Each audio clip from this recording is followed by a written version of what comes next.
The building department, as she has mentioned, is part of a bigger group, the development services. And the building department, we're broken down into basically 4 different groups, very small groups that work closely together. I'm going to try and take these logically in the order in which most people would deal with the building department. The first one is permitting.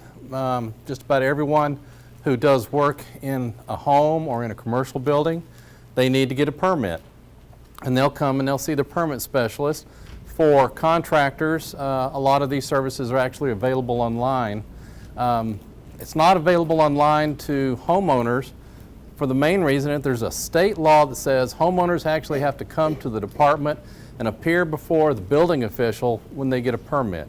I'm not sure I completely understand that, but that's why online services are not available to homeowners when they get permits.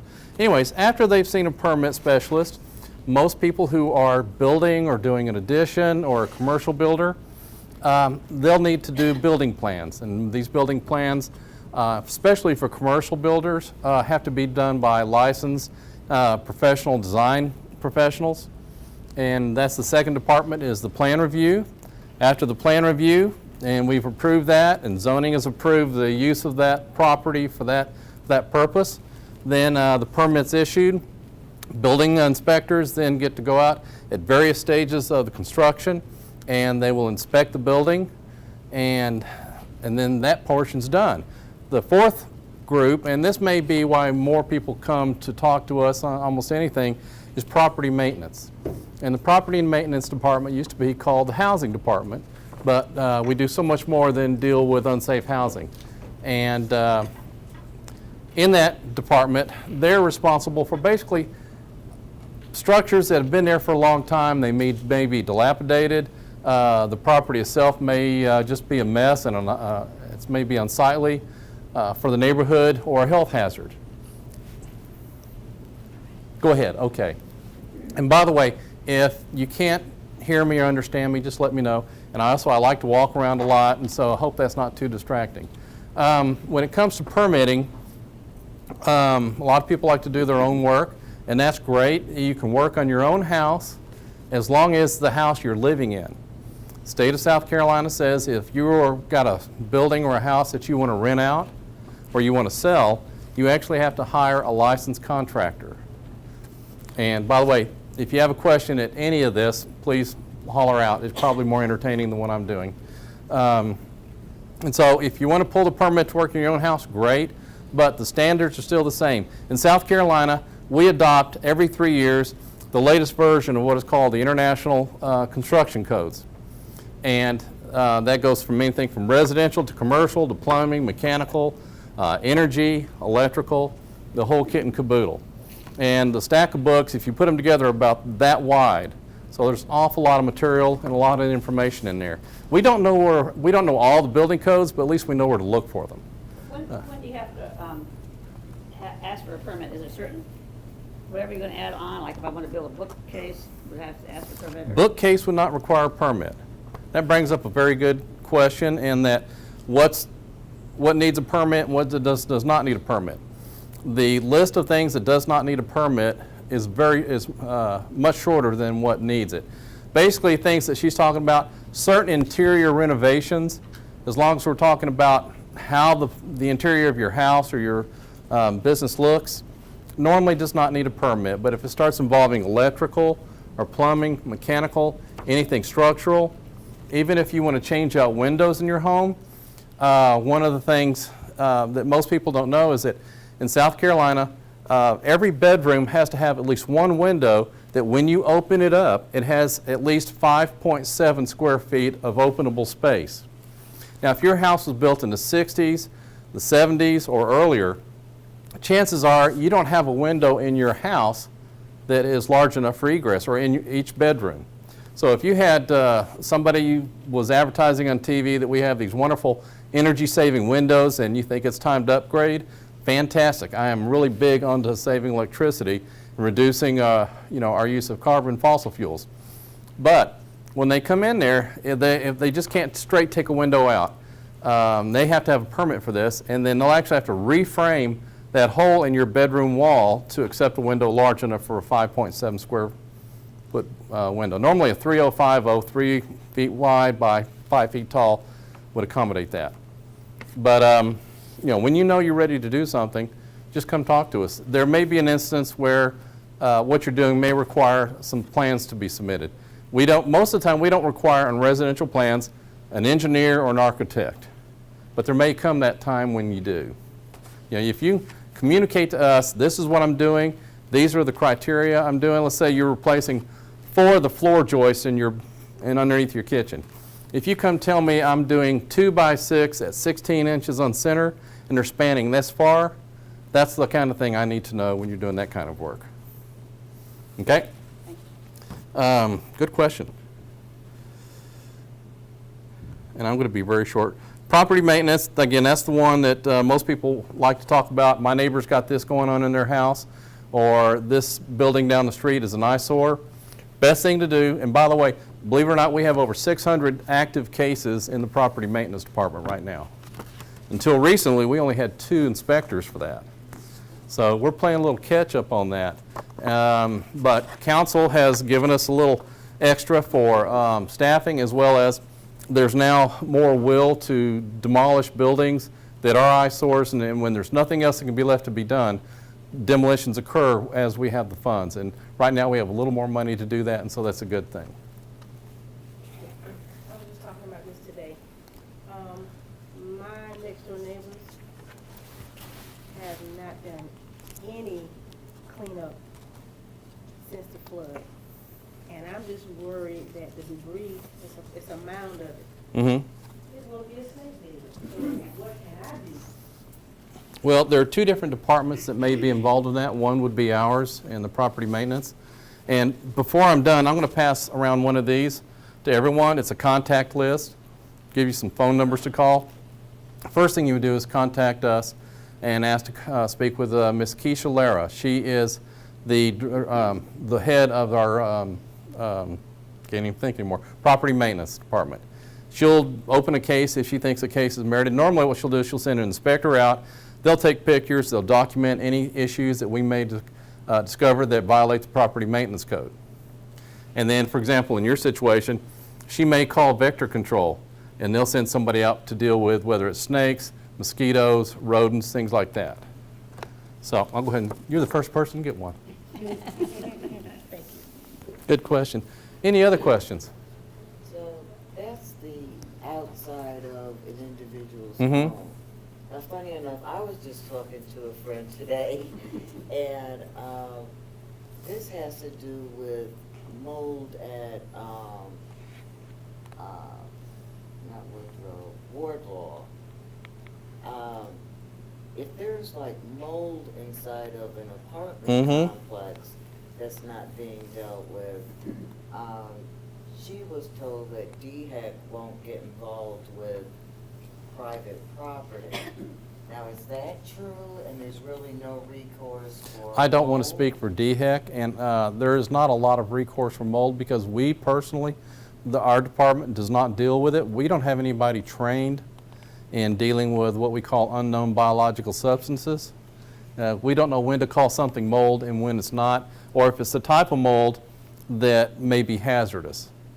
Now, we know when we walk in a building and we can't stand it and walk out, it's got that funky mold smell. And you can see black with your eye, and Well, you're getting sick. But we're not mold specialists, and so we don't get into that because, if we made a wrong, we know the building code, we don't know mold.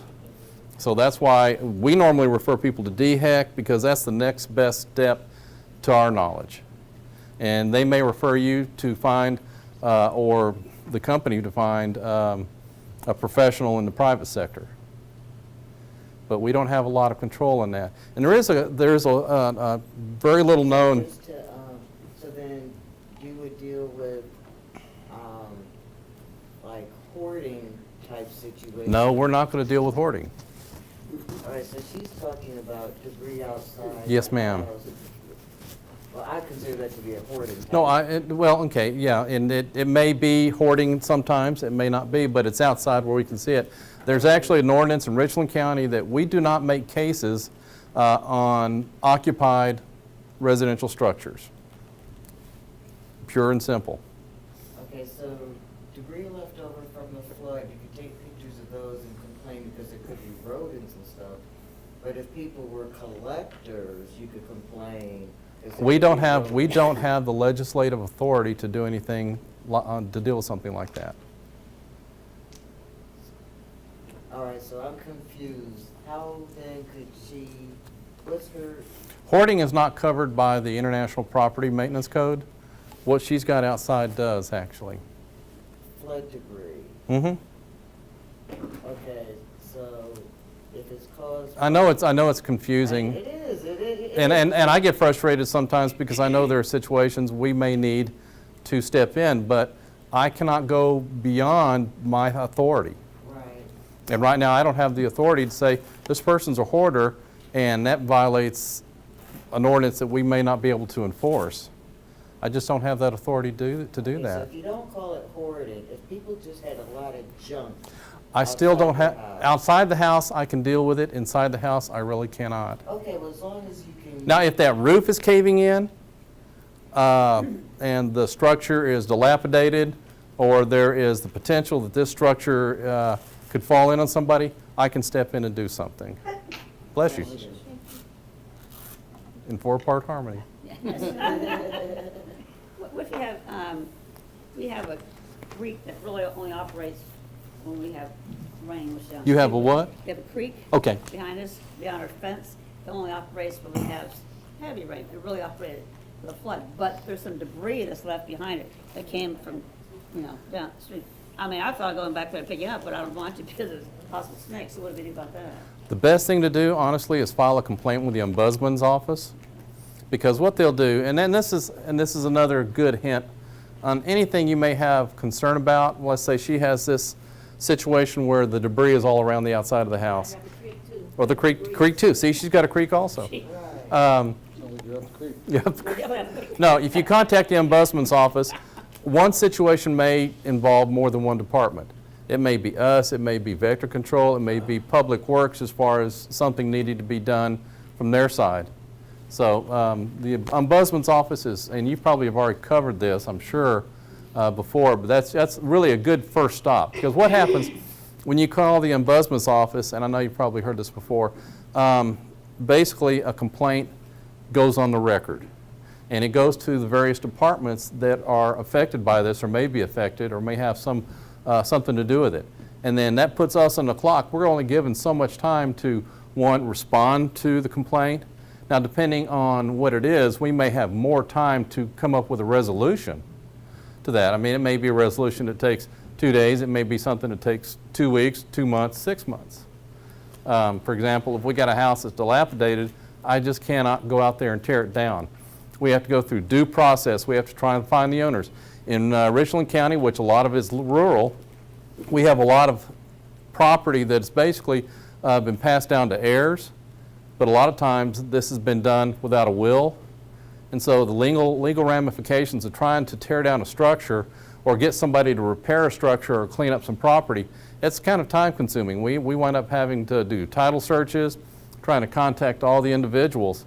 And we don't like tearing anybody's house down, or somebody's that their parents built the house, or their grandparents, or it's ancestral property. The least we have to do, we don't want to do. But when, I've got 87 neighbors who are affected by this house, and no one's been there in 20 years, that's where we try and do our due diligence, and then when there's no other recourse, we'll do the demolition. More good questions. What about a deck? What about a deck? Yes, you do. If the permit to build a deck? If it's butted up to your house or attached to the house, most definitely. If you're building a little deck out in the backyard and it's less than 200 square feet, no. Some things to know about decks. One, plans are required.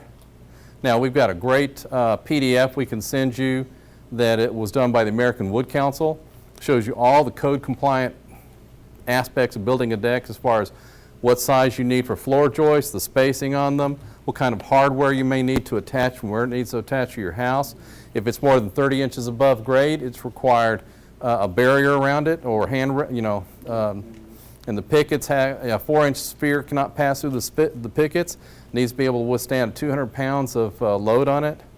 If you've got steps and you've got more than 3 risers, you have to have handrails, little things like that.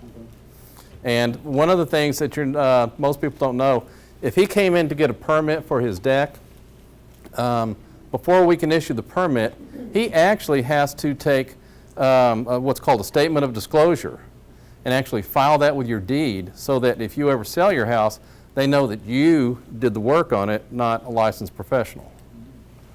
So those are a few things, because let's say he comes down, he wants to sell that house 4 or 5 years, and they decide they want to move to where the grandkids are or whatever. A sharp closing attorney for the other side will say, well, I don't see where you got a permit for this deck and it was not inspected or didn't have a final. And over the last 5, 6 years, especially since the economy took a downturn, I've seen a lot of real estate deals closed for little things just like, or that did not close because of little things like that. And people call us at the 11th hour trying to get that rectified. What about after the fact? If you built the deck and didn't know you had to have a permit? If you did it, you did it. You know, more work goes on Fridays and weekends than we can shake a stick at. Yeah. If you want us to inspect it so that you got yourself covered, come get a permit. I mean, if it's already built, it's already built. I'm not going to beat you up on a plan. We'll come out, and I'm not promising you it'll pass, but we can certainly do that. Yeah, okay. Very good questions. I haven't heard anything from y'all over here. Anything? I just want to know, how are you supposed to know these things? I mean, we're here learning it now, but just like, if I Oh. never took this class, I would know these things.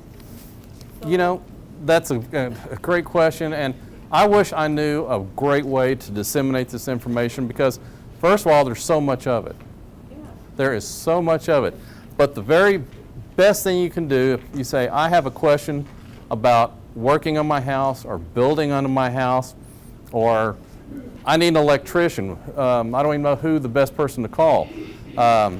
Does he have to be or she have to be licensed? Oh, yeah. And we can look up that license for you. But the best thing you can do is call our department.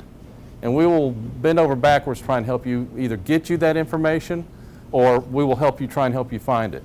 And I'm not going to promise you that we know the answer to every question you ask. But if you don't, we will do everything we can to find that. And I'm going to pass these around, like I said, in a little bit. And this actually is a great contact list for the planning and development services, for the building, engineering, floodplain, fire, business license, small business, roads and drains. Everything but Valeria is on here, I think. And I'm sure she'll give you a contact info there too. What about y'all? Any questions? You're just trying to get rid of me, I know. I don't blame you. Licensed contractors. If somebody says they're a licensed contractor, either with the city or the county, what does that actually mean? Okay. What have they gone through? Okay, in South Carolina, you should not, if they tell you they're licensed with the county or the city, we do not issue licenses for contractors. Neither does the city. They better not. At least not in the old days, that did happen. But now they don't. The state is the only one that can license an individual, and there are different types of licenses. For example, in the general construction, which deals with commercial, there are a variety of licenses, and those are based on dollar values of what that contractor can do. Normally that's based on his or her assets to, unless they go out and bid on a $5 million job, but they don't have the assets to cover that job, they're not going to be allowed to bid on that job. Now, in the residential, there are a lot of different types of licenses. There is a residential builder. That particular individual has actually shown LLR that they've been involved in the residential construction trade for at least a year. Then they have to take an exam. And then I believe they still have to post a bond to the state. You can verify that by either calling the Building Codes Council at LLR or call us and we'll help you look it up. Now, there are other types. There are the mechanical trades, the electricians, the plumbers, the licensed mechanical guys who do your HVAC. They have to have a license. They also have taken tests to do that.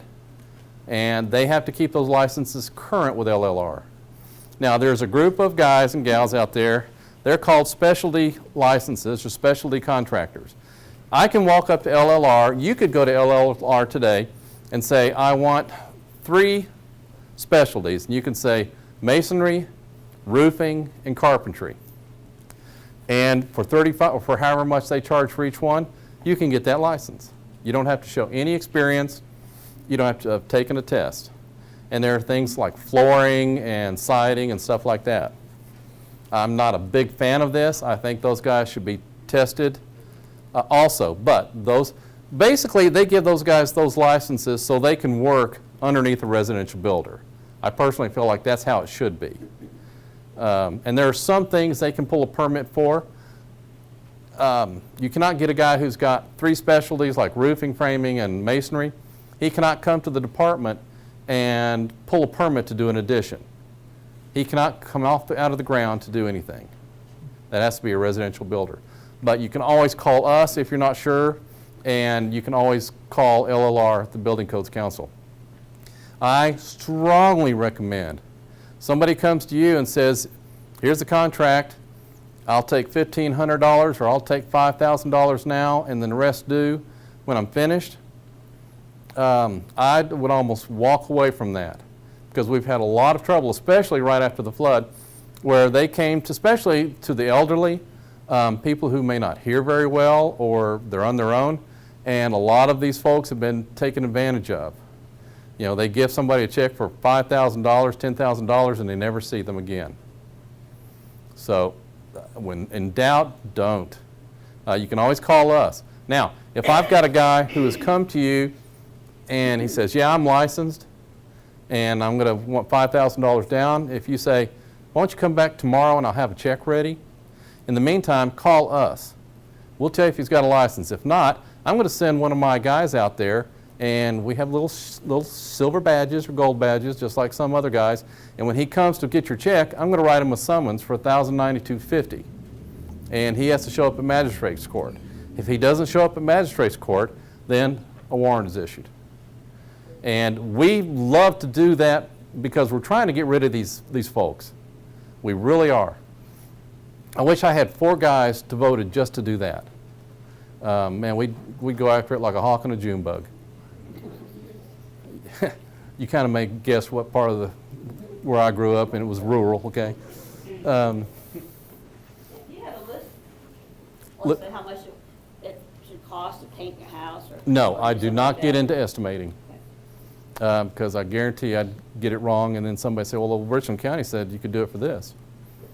So, oh boy, I'd get in trouble. All right, you've had the most good questions so far tonight. You're the winner right now. What about y'all? Anything else? What about outbuildings? Ah, the accessory structure. That sometimes is a big sore spot. Accessory structures are allowed in most portions of Richland County. Depending on where you're at, the zoning requirements may be a little different. But, and I don't deal with zoning, so when Ms. Hagler gets up here, she's probably the one to ask more on that. But normally they have to stay within certain setbacks. They can only be a certain percentage in size of your primary residential structure. If it's over 200 square feet, it has to have a permit. We need to see plans. Because just because you go out and buy a building from Lowe's that's 400 square feet, it still has to be basically have some type of anchorage with a foundation or something else that we approve. It's got to have the proper spacing in the floor joists, the walls, the rafters, everything else. So, and we get a lot of those that are moved in, and then the neighbor calls, and then we got to go out and tell somebody that the $4,000 he spent on this, it's either in the wrong place or it may not be allowed because it was too big. You know, there are a lot of other things. Does that answer your question? Yes. All right. She's a close second. Do your permit supersede HOA for regulations or stuff? If you have to go through an HOA, if I come to you and get a permit? If you come to me to get a permit, you still have to follow your HOA requirements. For example, where I live, you can't put diddly in your backyard. Even though Lexington County, which is where I live actually, says you can, my homeowner association says you can't, And they will put a lien on my house if I were to put one back there. And I'd have lots of nasty and ugly and spiteful neighbors. But I agreed to move in there, and I signed that deed, because those are on your deed restrictions. And that's a good question. And now, we do not enforce HOA requirements. I cannot do that, but I enforce the building code.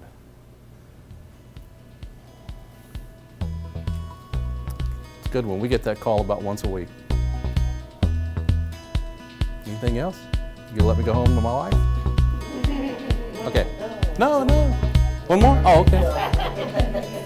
I'm going to pass these out. Thank you for your time. You've been very kind. I hope I answered at least a couple of them.